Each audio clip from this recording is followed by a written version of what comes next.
everyone, and welcome to Talk Politics. I'm Deborah Hutchison. Our guest this week, I am elated to speak with the, I was going to say newly elected Scugog Mayor Wilma Wotten, but it was an acclamation. Congratulations on your acclamation. Thank you. Thank you. It's very exciting. Very exciting. I'm looking forward to it. When you decided to run for mayor and then found out that you had been acclaimed, what was your reaction? It was a bit surreal. Many emotions. I was thankful I didn't have to knock on doors, put up signs, so on and so forth. But I do feel a little bit, there's perhaps a lack of accountability that is lost when you're acclaimed. When people go out and vote for you, they are making that choice specifically. And this way, they didn't have a choice. I was just it. Do you look at an election and watch an election with different eyes when you don't have that pressure of also running? I think very much so. And especially in our case, because there were 6 of us acclaimed. It was, how are we going to move forward and know what the residents really want and so on. There wasn't the excitement to it, that goes with, or the challenges that come with doing a campaign.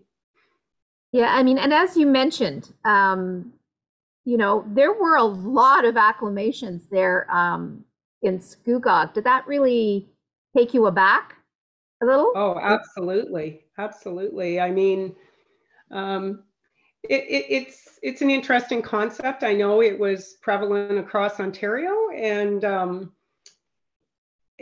there are many suggested reasons for it, but I personally feel it has a lot to do with the pandemic as one of the main things. People are not ready to step out and be out there.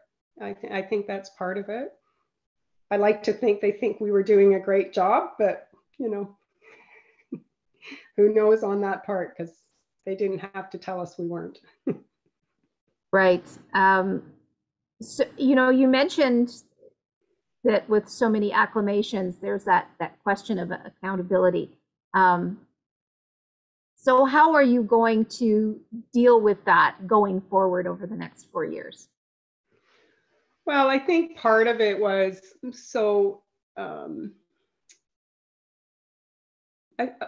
what I did do in lieu of campaigning was I did host a series of community chats across the community, along with all the acclaimed councillors, as well as the 3 running for Ward 5.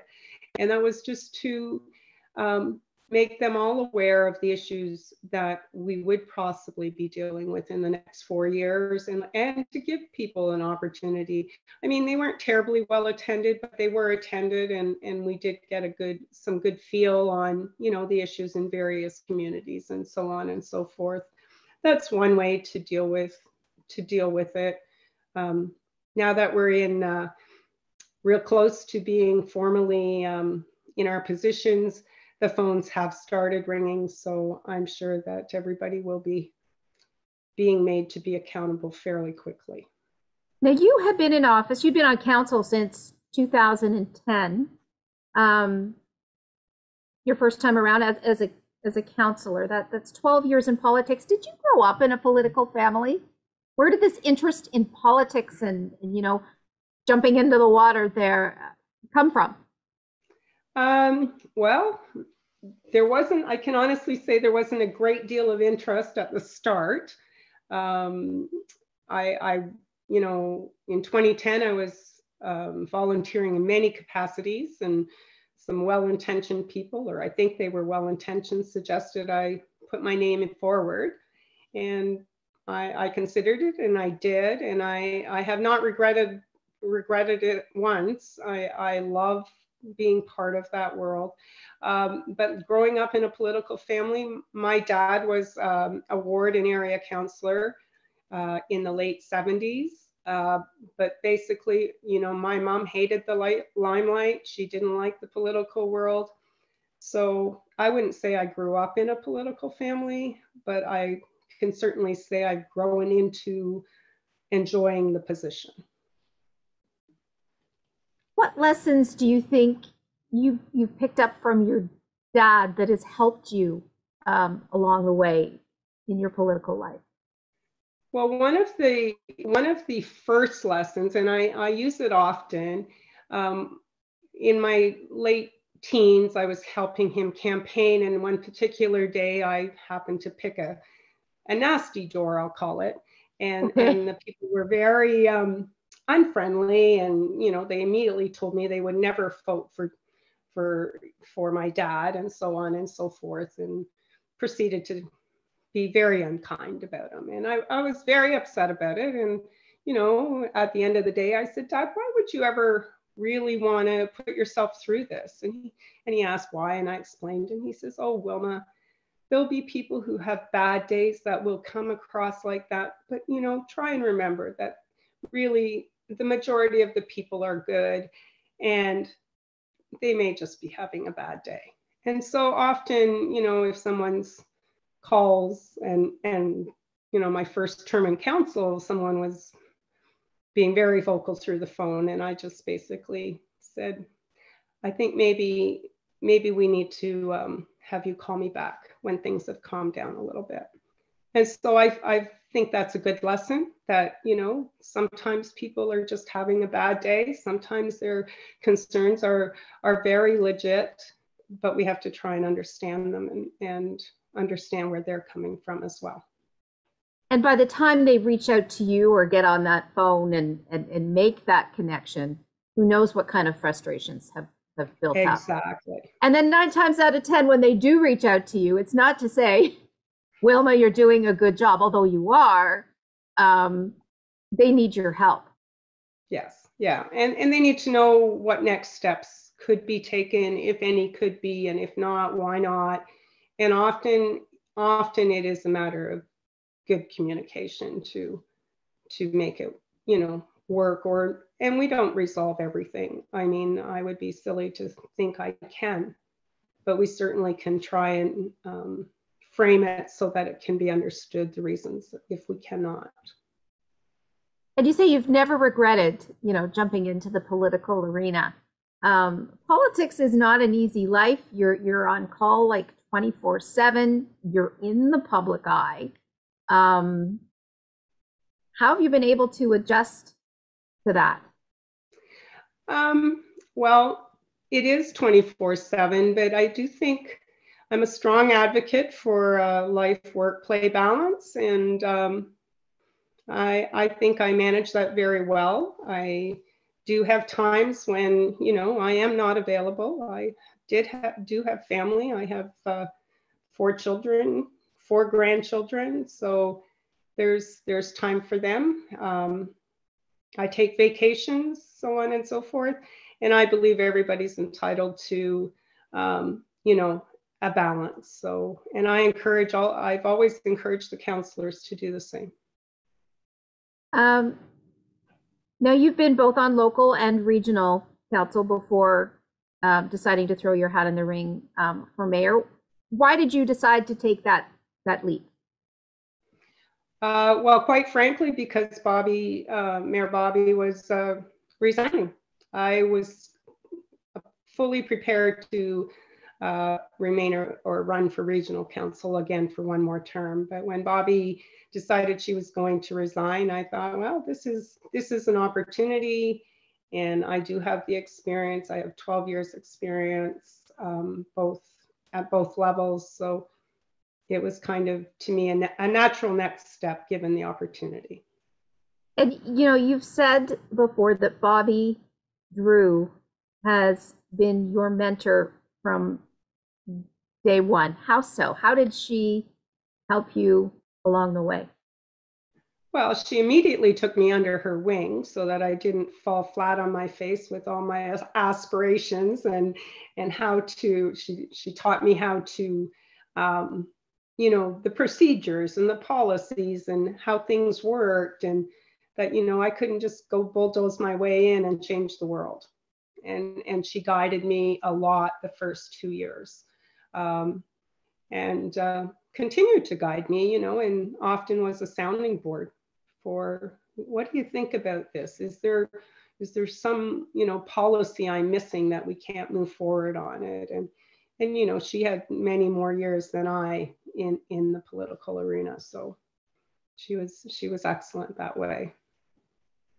And in speaking actually with Bobby Drew, we've spoken about women in politics, and there has been so much talk, over the last few years about what it's like to be a woman in politics, and that the old boys club, still exists.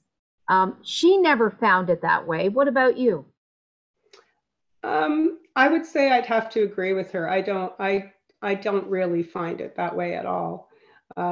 Mind you, I did say that this last term there were 4 women on our council, and this term there are only the 2 of us. So we'll see if there is any old boys club involved in that, but I don't really think so. And I think it really is dependent on, the people at the helm. I have to ask you before we go to break, we've just got another minute or so. Voter turnout was just over 18%. Not unexpected given the number of acclamations, but disappointing nonetheless, yes? Very disappointing. At every community chat, we encourage people to make sure to get out and vote, that there was more to, just the acclamations. There were other people to vote for. There were people like, regional chair and the trustees for the school boards. They were counting on us to vote.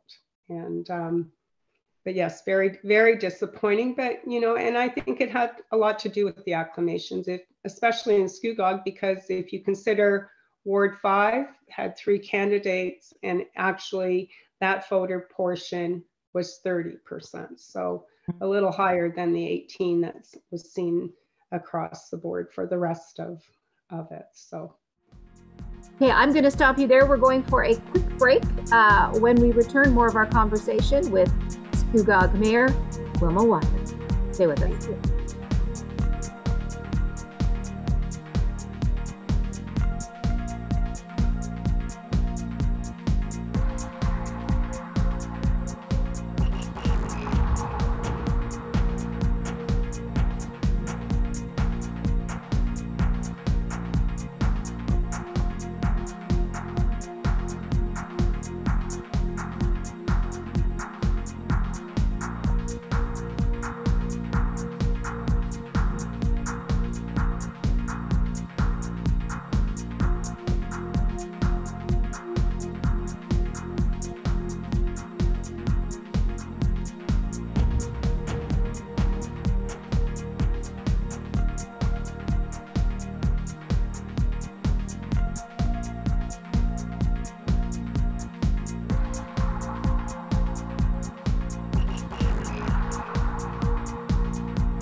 And welcome back to Talk Politics. Our guest this week is Scugog Mayor Wilma Wotten. We were talking about voter turnout when we went to break.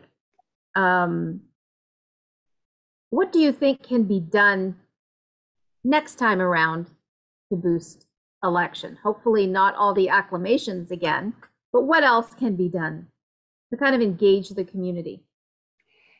I'm hopeful that some of that engagement will occur naturally. I think part of, as I've said before, part of that lack of engagement and that lack is a result of the last 2 years. I believe that, people have gone into their bubbles and they're emerging, but they're not emerging with that, wow, we can finally, I think they're being cautious and so on. So I'm hopeful that, if 4 years down the road that that community engagement will have developed. One of my goals all along from 2010 has been to increase community engagement and get more people interested in, you know, not only the politics, but everything that's going on in their communities. So it has always been a goal for me. And I'm not exactly sure how to go about it, but I do certainly, I've been reading, and I know there's been some chat about, you know, changing areas and changing ward sizes and all those things to, I hope we don't do those reactive things until at least after a next term to see if you know, voter turnout would remain low or not. What excites you most about this new council and its members? Because it's a whole new group for the most part. Well, it's half and half, and I think that's what excites me the most. We have the experience, you know, and we have 4 new councillors. So, or I guess 3 new councillors and one that had half a term last term. I think will be a really good mix. You know, we have the experience, but we have a new perspectives and new outlooks coming to the table to help with that and to look at it differently than what maybe we might look at it. So I think it'll be really good. And I think that I'm very excited for what this new council will look like and how we will work together. Let's talk about your priorities during this new term. What would you say is number 1 on your list?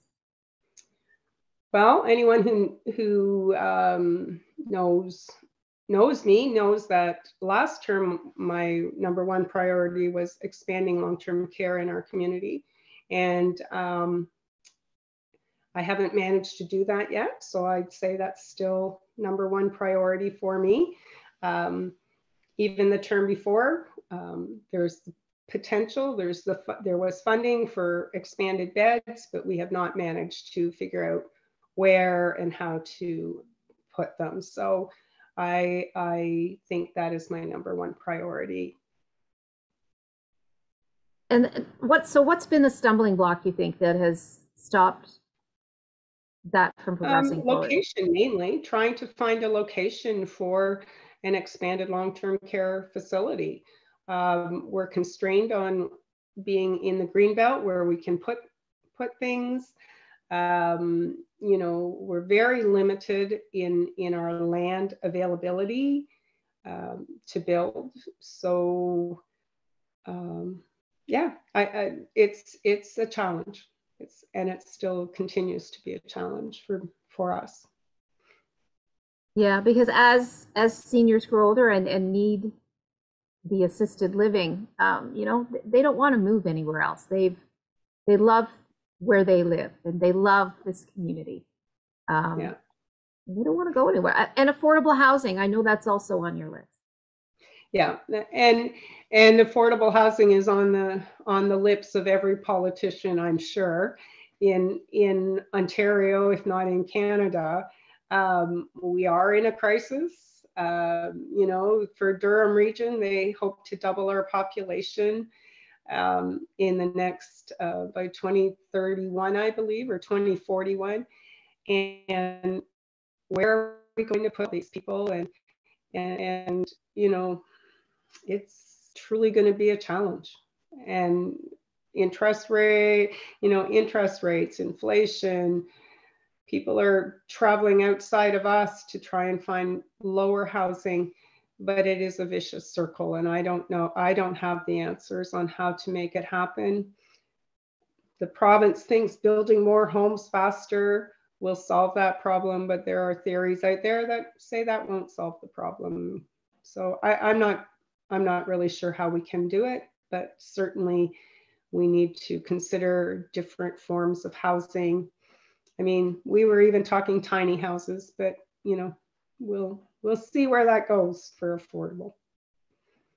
I have to ask you about your strategic plan consultation back on November 9th. What did the public have to say? Well, quite frankly, I don't know. Oh. We are having our session.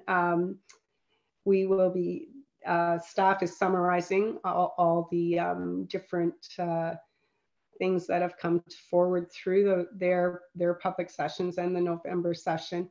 And on December 7th and 8th, we are having our council sessions to put it all together and look at that and look at what we heard at community chats and put everything together. So I would be misleading if I said I knew what they said. Oh, okay. I have to ask you more about the community. And what do you love most about Scugog? That really is a tough one. I love that we have a good urban-rural mix. I love that we have, our downtown and our waterfront, but I love that we have our hamlets that do so much for their respective communities and have so much going on. Sometimes I love that I can go to the grocery store and my 15-minute pop-in becomes an hour and a half because I've met all kinds of different people and we've chatted. But mostly I think because we're a safe, friendly community and we don't have high crime, we don't have, poor housing. We're so very, very fortunate, and I would be hard pressed to pick any one thing that I love. I think it's the combination of everything that makes Scugog Scugog. What about the residents? Do you think there's a real I've talked to Dave Barton about what he likes about his community too, and I think what he has told us is that there's a real roll up your sleeves and help kind of mentality. You find that the same with Scugog? You've spoken about almost that small town feel and a friendliness. Absolutely. I think, and there's a real sense of ownership when people do that. They have a great sense of pride when they're able to contribute and roll up their sleeves and be part of a solution. Or, for example, I'll just use the dog park. We've just recently created. We have some community members that came forward and said, could they be kind of the liaison, between the municipality and the dog park members, just for if there were issues and so on and so forth. And so they become the eyes and the hands on, for that particular thing. And I've always advocated that we should have adopt the park programs and so on. As I said, I've been a volunteer all my life and particularly since 2010. I've raised many dollars, put many hard days work in building parks and raising money, and I'm a firm believer in it, and I have a great sense of pride for that. And I believe that when we have our community involved, that helps with all of that, and it gives them that same sense of pride and ownership. Perfect example of rolling up their sleeves and coming to you with a can-do solution rather than just complaints. Yeah, absolutely. And when they do come with their complaints, I will be the first to say, well, how do you think you can help us? Because I think that's important. Rapidly running out of time. We just have another couple of minutes, but I want to ask you more about volunteering and why that is so important to you. And how did you find the time with a very busy life and 4 kids to spend that time volunteering in your community? Well, I first off, it was one way of getting things done. If no one volunteers and we rely on, other people, lots of times things can't get done. I've been a team builder that way.